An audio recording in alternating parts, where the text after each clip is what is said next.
مساء الخير يا سيدي. أريد حذاء الوالي أيها الصراماطي. حذاء الوالي الذي أتى به إلى هنا.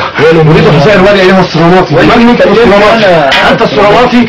أريد حذاء الوالي الذي أراد تفسيره من هنا. أنا خرجت من القلعة من حوالي ساعتين سيرا على الأقدام. أريد حذاء الوالي. الوالي سيقتلني يا سيدي. يا سيدي حذاء الوالي مش وكل الله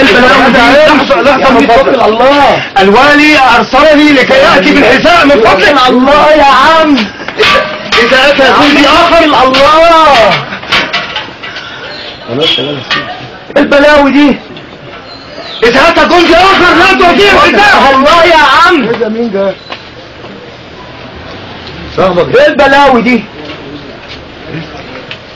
ولي مين؟ صاحبك ده؟ أنا أعرف إيه الأشكال دي. يوم باين من أوله. هو في ايه في اول اليوم الاسود ده بقى؟ اين جزمة الوالي؟ توكل على الله يا عم. من حذاء الوالي اين ايها الرجل؟ يا عم والي مين يا عم وبتاع مين اللي انتوا بتكلمون عليه؟ هل جاء رجل هنا يا عم هي مش ناقصه بنون وتوكل الله. ما انت اين هو؟ مش على برودك انت وش الجبان هو على برودك. خد هذا مني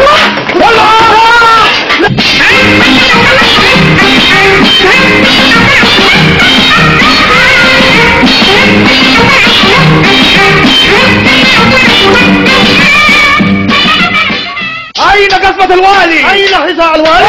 تقتلك يا ولدي. يا ابني انت هو ما خلاص من الحلقة خلصت. ايه خلصت؟ اديني عقلك.